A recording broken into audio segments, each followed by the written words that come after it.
Hello everyone, Memory here. Welcome to my version of the Awakening Witch PvP guide. If you are looking for something that's simple to play, does not need as much gear to be effective, and also PvP newbie friendly, which will be your choice? This video will basically turn you from a grinding machine that always gets duel out of the grinding spots into a node war and RBF lover. My gears, skill add-ons and stuff like that will be on part 2 of the video because of the video length got a little bit too long after I finished writing the script. So if you are interested on those, there should be links in the description for that video or maybe on the screen somewhere. You know where to find them. So first, let's talk about the buffs that I'm referring to. They are the core skills, the removed limitation of only 3 awakening skill add-ons, and the extra awakening skills that we got recently. And if I'm not mistaken, some of the witch awakening skills also received some minor damage buffs in the past year or so, but that doesn't have nearly as much impact compared to the first 3 buffs that I mentioned above, so I'm just gonna focus on those in this video. Now, when the Succession first came out, I'm not gonna lie, Succession Witch does feel a lot better than Awakening Witch in most situations. It is a lot more mobile, it deals a lot more damage, faster, and you have a lot more freedom on fine-tuning the character based on your playstyle, because you have 2 different options on all of your damaging skills. However, it is probably all part of the evil plan from ProBiz to make everyone try out the Succession class when they first came out, and then balance it back to where it should be after some time. So let's have a look at the first one, the skill add-on limitation. Succession skill add-ons were superior to Awakening add-ons because they can utilize all 6 slots for their main damaging skills, and Awakening skills only had 3 slots to utilize. Now that they finally fixed it so that the Awakening add-ons can utilize all 6 slots as well, therefore there are no longer any differences here. The add-ons also received a big revamp as well, and many of the guides at the moment still uses the old add-ons, including my old guides, so the part 2 of this video will be utilizing the new add-on systems. And then next, Awakening class received the core skills, which basically allows you to choose an awakening skill of your liking and then buff it with some utilities, for example, adding super armors and blocks. This is amazing for Awakening Witch because compared to the Succession in general, Awakening Witch has the upper hand when it comes to the protected skill rotations. But back then, there are still too many gaps in the protected skill rotations for the Awakening, so that the mobilities on the Succession Witch still kinda outshines the protected aspect on the Awakening Witch. Now I think they're on the same level, but I personally prefer the protected skill better than being mobile because it leaves more rooms for error, especially playing with a higher ping. That's why I'm sticking with Awakening Witch at the moment. And then finally, the extra skill that Awakening Witch has received, the Lightning Blast.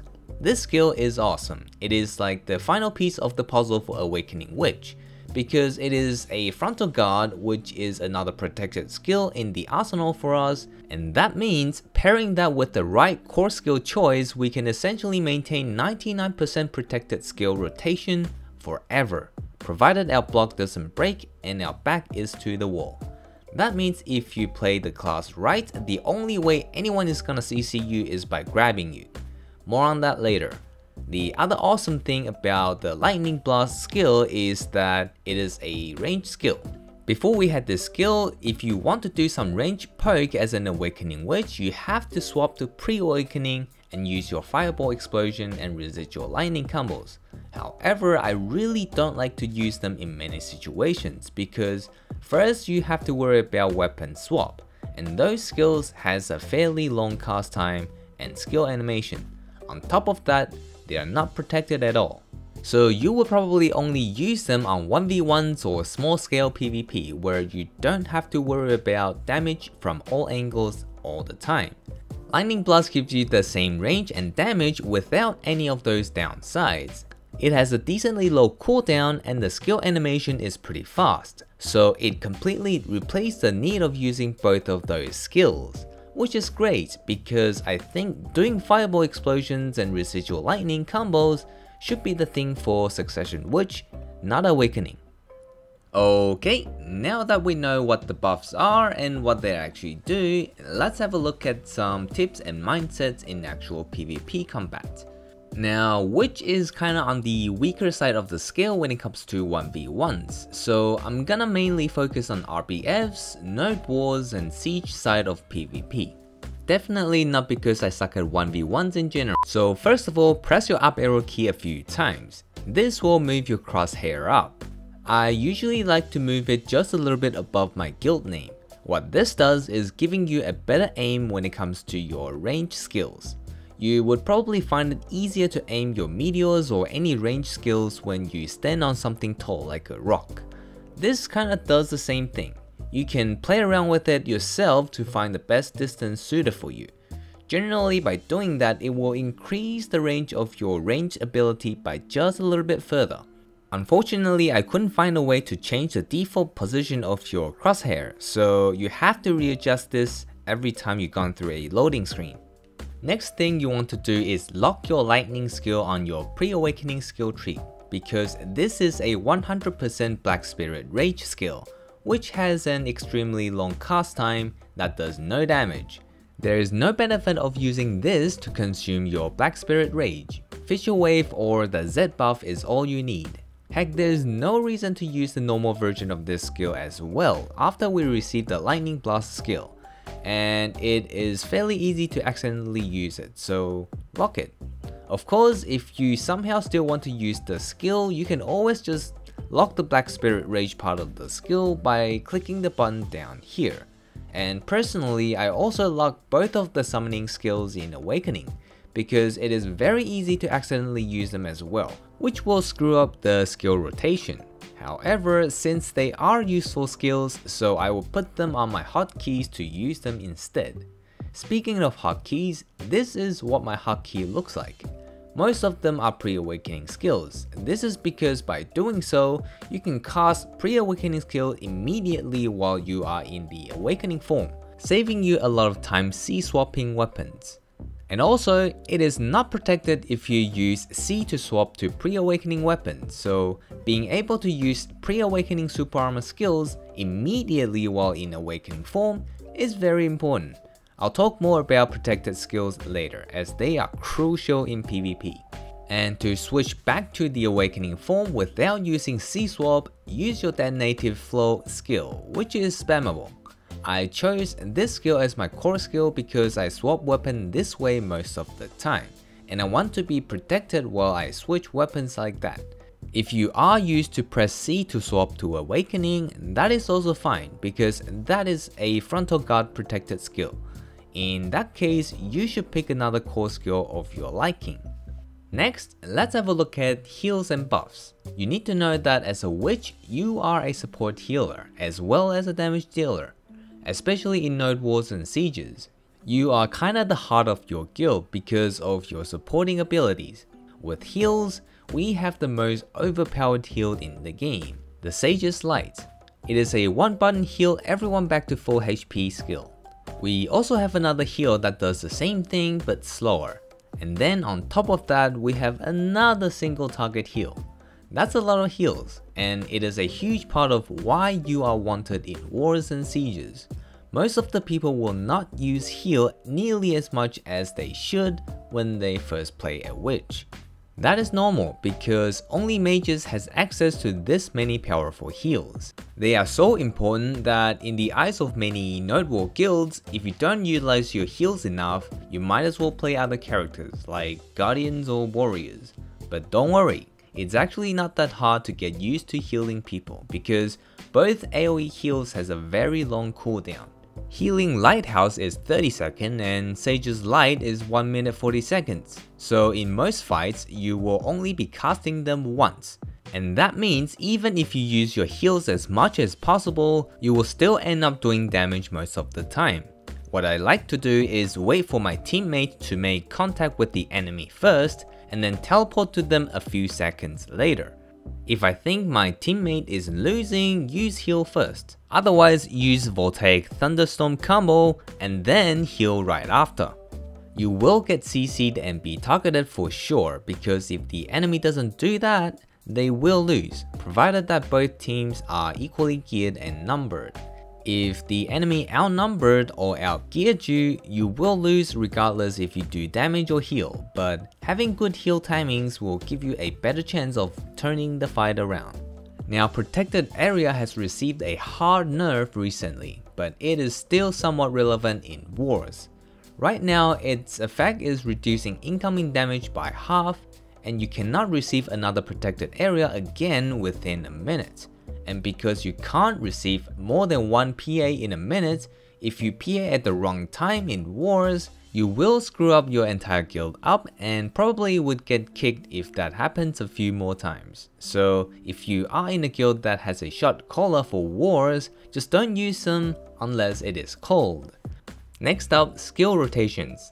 This ties in with the protection skills. For those of you who are new to the game, protection skill refers to skills with either super armors or blocks. Both of them prevent you from being crowd controlled, aka CC, like knockdowns or stuns. Blocks prevents all incoming damage, usually 180 degrees in front of you in the expense of your block value. You can kinda view this block value roughly as much as your HP. Once the block value runs out, your block will be disabled and you have to wait for a few seconds without taking any damage for it to recharge. Super Armor on the other hand is a 360 degree CC prevention, and it also has some damage reduction. Usually Super Armor is better than blocks because it is 360 degree instead of 180, without the worry of running out of the block value. Now, why is this important to know? Well, in any sort of PvP where everyone has similar level of gear, being crowd controlled usually means death before you are free from the CC. So knowing to use protection skills at the right timing is pretty much the #1 thing you need to know when it comes to PvP. Luckily, as a witch, you have a lot of them at your disposal, so it's not too difficult to learn. First, Voltaic Pulse. It should be ingrained into every witch's natural reflex. Any surprise danger that pops out, Voltaic Pulse before anything else. Do that first while you think for your next move. It is a super armor with short cooldown, it applies evasion debuff, it does high damage, and it does the damage in a 360 degree radius. There is no better skill to use to react to danger or to open your skill rotations. And if you have already grinded on Witch for a while, you would probably know that Voltaic Pulse into Thunderstorm is a very nice combo to use. However, the cooldown on the Thunderstorm is around 2 times longer than the Voltaic. So you will need to know your cooldowns, otherwise you might just stand there doing nothing for a while right after you use your Voltaic Pulse. And that translates to easy death. Now, because most of the witch skills are protected, it would actually be easier to say which skills you should stay away from instead. And that is your Detonative Flow and Fissure Wave. I know that most people would like to spam these two skills simply because they are spammable and on short cooldowns, so it is a very common skill to use while grinding early on. But spamming these skills in PvP will be your reason of dying twice as much as other witches, unless you have core skill on them. Maybe using Detonative Flow to swap weapons, but that should be about it, unless of course you are certain that you are safe from any CC. Other than that, you can use any awakening skills in any order you like. If you can, try to put yourself against the wall like this, because no one can get behind you, so you are taking full advantage of your frontal guard skills. You just have to adjust your camera angles to a top-down view to actually see the enemy while you are against the wall. And here is an example of how to rotate your protection skills. The goal here is try to keep this Goldman icon on for as long as possible. The Goldman represents super armor and the blue shield is block. Since super armor is better than block, we want to have it up as much as possible and fill in the gap where there are no super armors with block. As you can see here, I'm also using these 3 pre-awakening skills in the rotation. These pre-awakening super armor skills are very important, because most of your opponent will know to wait for you to use your Voltaic Pulse, Thunderstorm combo, or even try to bait you into using them, since that's all awakening super armor skills you have, and then dash behind you to CC you afterwards. Usually I will start off with the Voltaic Thunderstorm combo, and then use the hotbar to cast Earthquake without having to weapon swap, followed by Frigid Fog and Swift Earthquake. After that, C-swap to Awakening, or if you have core skill on Detonative Flow, you can use that to weapon swap as well, and then use your Voltaic combos again. Unless the enemy has grab, usually they will be caught off guard and possibly CC by your long ass super armor rotation.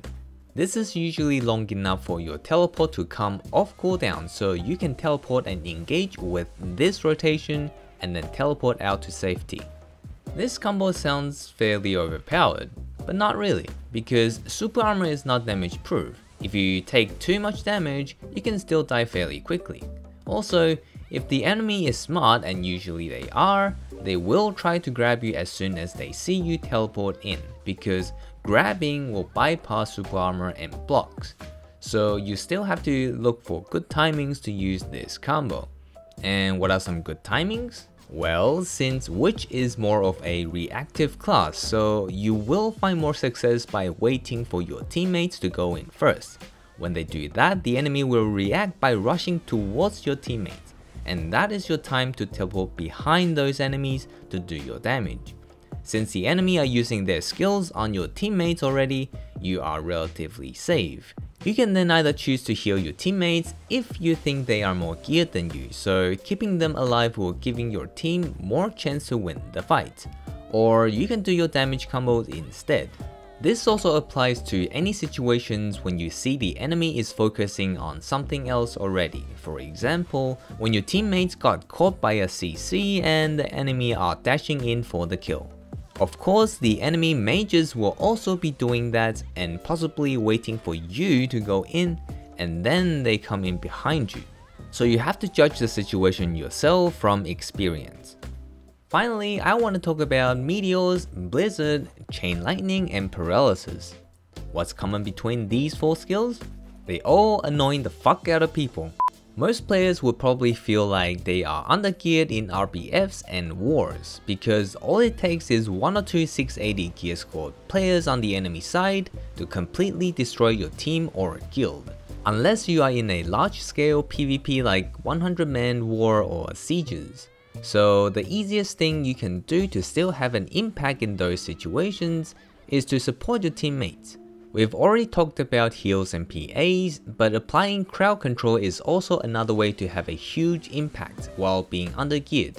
Meteor is a long range knockdown. It has a decent damage, and the damage over time will essentially halve the effectiveness on pots. Blizzard is another super long range skill, but the damage is not as great as Meteor. However, the AoE slow is more than enough to force the enemy to retreat if they can't get close enough to stop you. This has a high chance of either saving your team or turning the fight around. And then we have the Chain Lightning. It is used against classes that has a lot of iframes, like a Sorceress. Sorceress is probably one of the more annoying classes to deal with as a witch. However, they have to come out of their iframes eventually to do something impactful. Iframe is the 3rd type of protection skill in the game that witch does not have. They are short time frames that makes you completely invincible to all damage and crowd control. However, they cost stamina, which you can't use pot to replenish. So usually you can't maintain iframes for too long.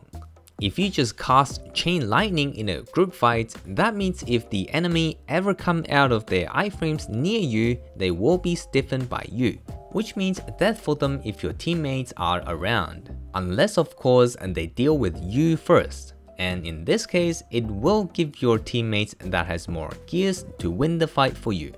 Another good use of Chain Lightning is to scout out invisible enemies like ninjas, because it can target invisible units. Finally, the Paralysis.